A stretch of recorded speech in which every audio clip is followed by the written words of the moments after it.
Hey there. Welcome to Cabasano Dambo at Mutinondo Wilderness. Now, a Dambo is basically just a large open grassland area that is running along drainage lines of surrounding woodland vegetation or forest vegetation. And in this case, it is mostly woodland around us. It is a wet Dambo. You know, if I move about, you can hear me sloshing in water. I'm wet because we just got caught up in a downpour as we came back from one of the mosquitos on the sides of this Dambo. We're out here looking for orchids, but unfortunately we've kind of missed that point for those orchids this year. So instead we're concentrating on the woodlands, but why don't we just go have a look at what we did find in the Dambos that are still flowering at this time of year. I'll also be talking about some of the Miombo woodland that we explored during the trip. We spent a total of about 3 days at Mutinondo Wilderness as we looked for orchids in the various different habitats, and Miombo makes up a large part of the area of the lodge.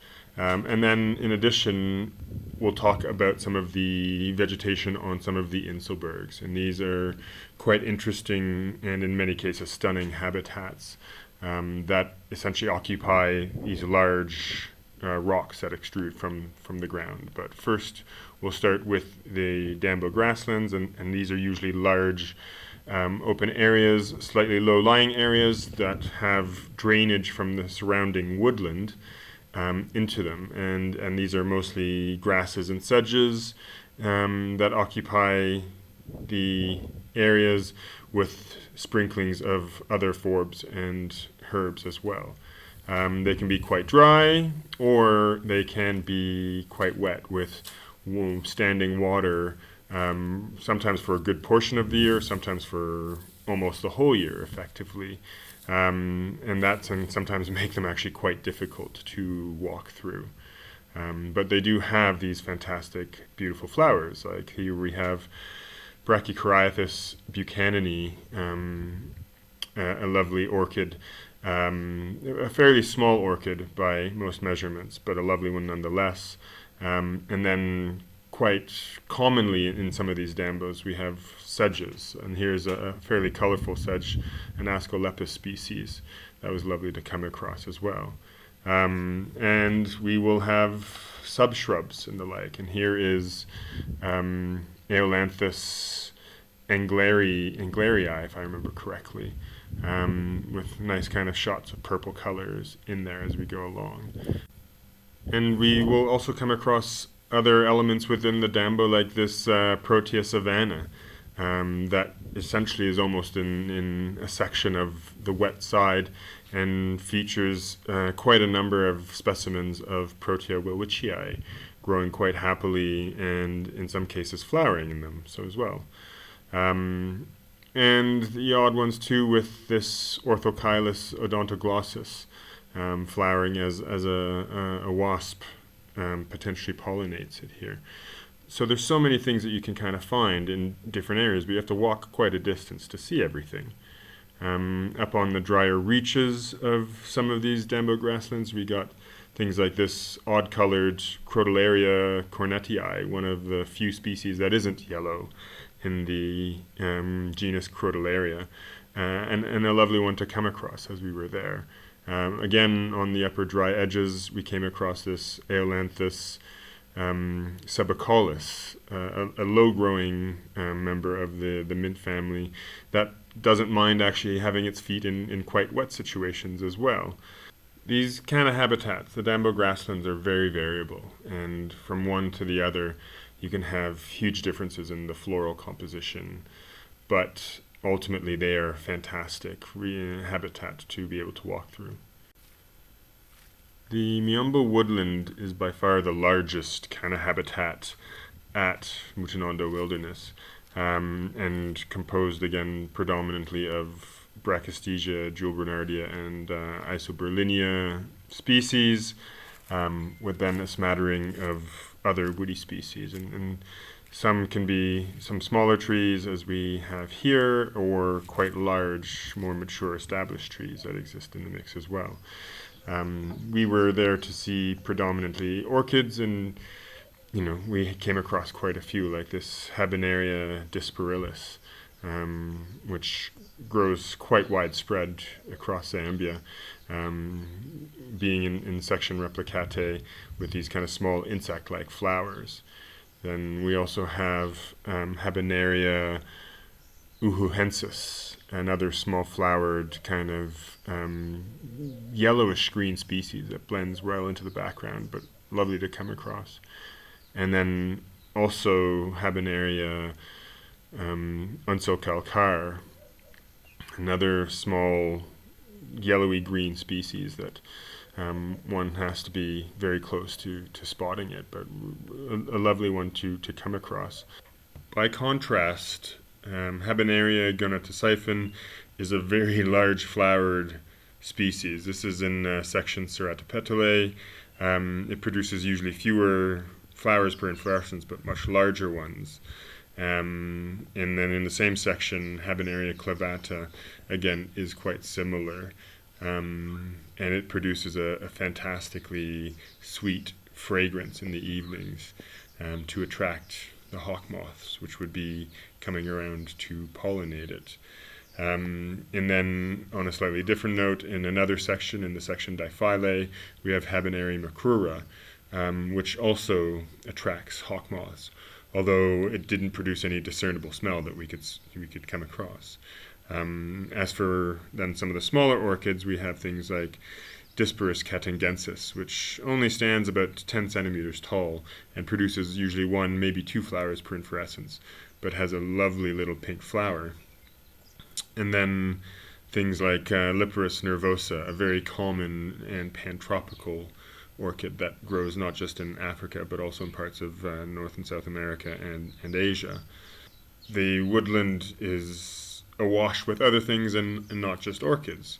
Here we have a Erythrocephalum longifolium being pollinated, or at least feeding a butterfly within the woodland. These red flowers were everywhere during our time at Mutinondo, and lovely to come across. And then again on the forest floor we had Macrotyloma fimbriatum, a fantastic small member of the bean family, Fabaceae, and lovely to see that one. And then we also had a nice little Oxalis obliquifolia growing on the woodland floor and on the termite mounds throughout the woodland, which was lovely to come across. And as well another Begonia princei. This is quite a different one comparatively to what we came across in the Muchingas. These ones are completely green. There's no kind of hint of red in the stems. Much larger leaves, and is still flowering in comparison. But it was lovely to see this growing quite widespread again on the termite mounds. Another low-growing species, this is Crabia casnerii, and it was flowering throughout our time there at Mutinondo Wilderness as well. It was also nice to come across some species that I've never seen before. This is Hypericum pepilidifolium. I'm more used to Hypericum species that are much larger, whereas this is a prostrate plant, usually not growing more than a few centimeters off the ground. Then we have this violet family member, Aeollanthus anispermus, which I had no idea what it was and had to ask the owner of Mutinondo if she knew what it was, and she was able to identify it for me.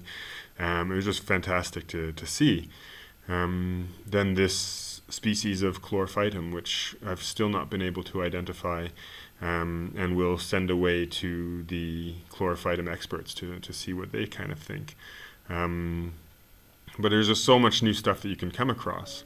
But always lovely to come across things that we've seen before as well, like this Aeollanthus growing quite happily beside one of the gravel roads around the wilderness lodge and stuff like that.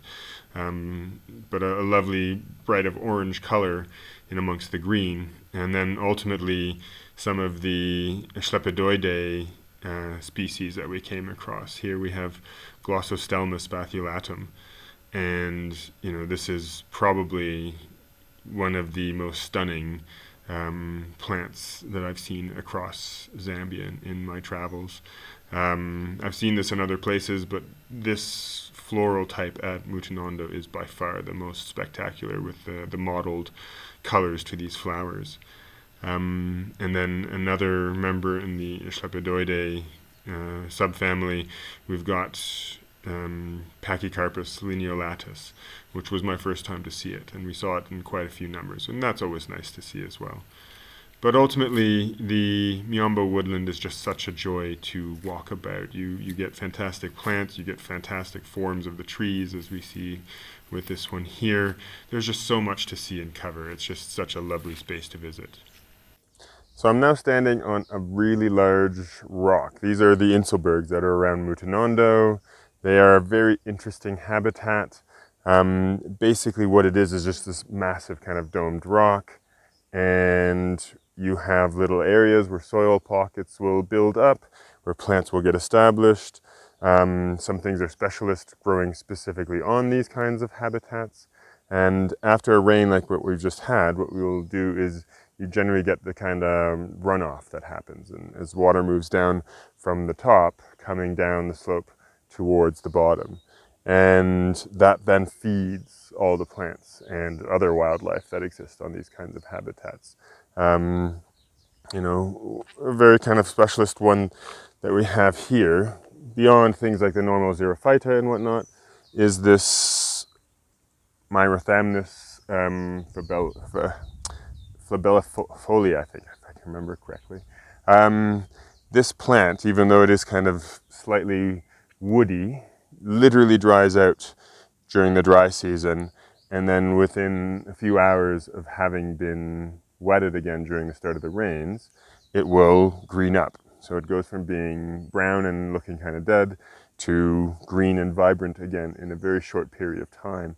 And one of the common names is the resurrection plant, because it can just spring back into life in the same way that some of the xerophyta species do after the first rains. But let's go have a look at see what else is actually flowering on these Inselbergs at the moment. So starting with some of the larger species, we have Gymnanthemum bellinghamii. This used to be a Vernonia species, Vernonia bellinghamii, but has since been reclassified. It has these kind of lovely whitish flowers and masses of them, and a nice kind of sparse habitat, a lovely little shrub. Then quite widespread on the Inselbergs, we also have this Chemipentas nobilis. This also has been reclassified. It used to just be a Pentas nobilis, but it has these long tubed white flowers with an amazing evening scent, and would most likely attract the hawk moths as well at night. Then we have Sphenostylus briartii. This is a little climbing member of the bean family, clambering up the grasses and the like in these kind of tufts of vegetation. Similarly, the Cyathea mesoiensis does the same, clambering up these grasses and flowering there amongst them, in addition to the Aphrosolon erythropranthera, which unfortunately I couldn't get in focus, as the breeze was knocking it around a little too much. But I was able to get this Moria carsonii in flower, in focus, and it was also growing quite widespread in these seepage areas over the rock, the Inselbergs. And then in and amongst some of the clumps of grass, then we have things like this endemic species of euphorbia here in Zambia. This is Euphorbia jubata. It wasn't in flower, but it's a lovely little kind of cushion species that grows really well on these Inselbergs. As you can see behind me, actually these Inselbergs can be quite high up, and you can actually get quite a nice view of the surrounding landscape from them. And then as we kind of pivot around, you'll see just in behind me, we've got even more and bigger Inselbergs here as well. They do command quite a presence here in the landscape. They are fantastic to climb. The vegetation on them is always so interesting, and they just kind of add a little je ne sais quoi to the experience here. So if you love kind of walking about on these kinds of vegetations, exploring, or even climbing a bit. Like, it's such a fantastic area to come and to explore and to just be at peace with. You know, hopefully we get some sun like we have now, but just beyond there, there's some darker clouds. We had a downpour earlier today. We'll see if we get another one, but until then, I'm gonna continue exploring.